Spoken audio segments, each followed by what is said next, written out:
السلام علیکم ناظرین، آج ہم ایک اور اچھی عادت کے بارے میں دیکھیں گے اور وہ ہے قرض دار کو مہلت دینا۔ یعنی اگر کسی بندے نے آپ سے قرض لیا ہو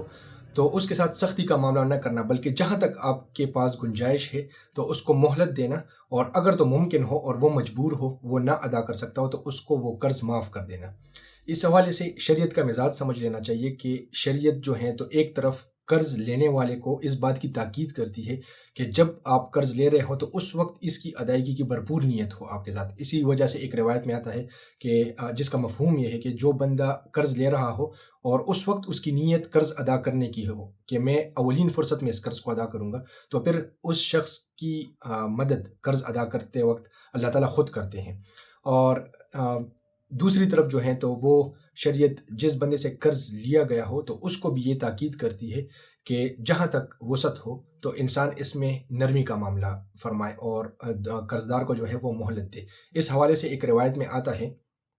جو شخص کسی تنگ دست مقروض کو مہلت دیتا ہے یا قرض کو معاف کر دیتا ہے تو اللہ تعالیٰ قیامت کے دن اسے اپنے سایہ تلے جگہ دے گا۔ اسی طرح ایک اور حدیث میں آتا ہے کہ اگر کسی نے غریب تنگ دست کو مہلت دی یا اسے قرض معاف کر دیا تو اللہ تعالیٰ اسے قیامت کے دن ان کی تکلیفوں اور پریشانیوں سے نجات عطا کرے گا۔ تو اب آپ نے دیکھا کہ یہ جو مہلت ہم